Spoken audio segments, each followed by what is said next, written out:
माढ्यातून भाजपाकडून मोहिते पाटील यांना डावलल्यानंतर मोहिते पाटील हे शांत आहेत, मात्र कार्यकर्ते उघडपणे आपली भूमिका मांडत आहेत।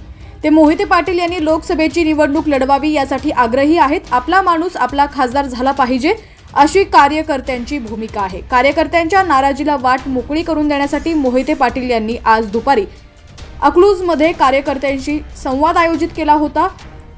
या दरम्यान अकलूजमध्ये मोजक्या मान्यवरांनाही बोलवण्यात आल्याची चर्चा देखील होती। तसंच ही बैठक पार पडलेली आहे। या बैठकीला रामराजे निंबाळकर देखील उपस्थित होते। तसंच शेकापचे जयंत पाटील हे देखील या बैठकीला उपस्थित होते।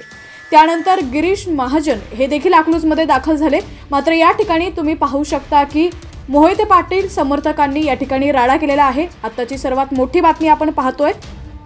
गिरीश महाजन अकलूजमध्ये दाखल होताच समर्थकांनी या ठिकाणी तुफान राडा केलेला आहे। राजकीय घडामोडी सर्वात आधी पाहण्यासाठी HPN मराठी न्यूज चॅनलला सबस्क्राइब करा आणि बेल आयकॉनवरती क्लिक करून नोटिफिकेशन्स मिळवा, जेणेकरून आमचे अपडेट्स लवकरात लवकर तुमच्यापर्यंत पोहोचतील।